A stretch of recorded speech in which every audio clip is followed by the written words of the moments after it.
नमस्कार. तर मी आज बॉटल कवर करायला घेतलेला आहे माझ्या दोघी मुलांसाठी. तरी मी ऑरेंज कलरचा कपडा जो आहे तो 4x12 इंचाचा घेतलेला आहे.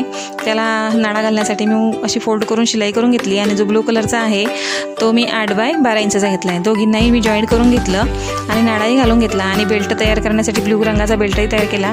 आणि हे 12 जो इंचाची साईज आहे आपली तेवढं मी गोल आकार करून घेतला. 12 इंचाचाच भरला तो. आणि जेवढी 12 इंचाची लंबीची खालची जेव्हा आपण बॉटल ठेवतो त्याला मी गोल शिलाई करून घेतली. आणि नंतर जेवढी शिलाई संपली तेवढी मी लांब शिलाई करून घेतली 12 इंचाने. नाड्यापासून सोडून दिली कारण की तिथून आपल्याला बॉटल घालायची. बघा बॉटल घातल्यानंतर किती सुंदर अशी बॅग तयार झाली, जशी रेडीमेड असते तशीच.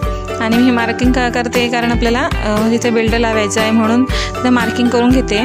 कारण की वरतून बेल्ट लावायला आपल्याला कळतं व्यवस्थित. बघा मस्त अशी बॅग तयार झालेली आहे. याच्यामध्ये बॉटल पण घालून बघितली मी. बघा किती सुंदर अशी बॅग दिसते आहे.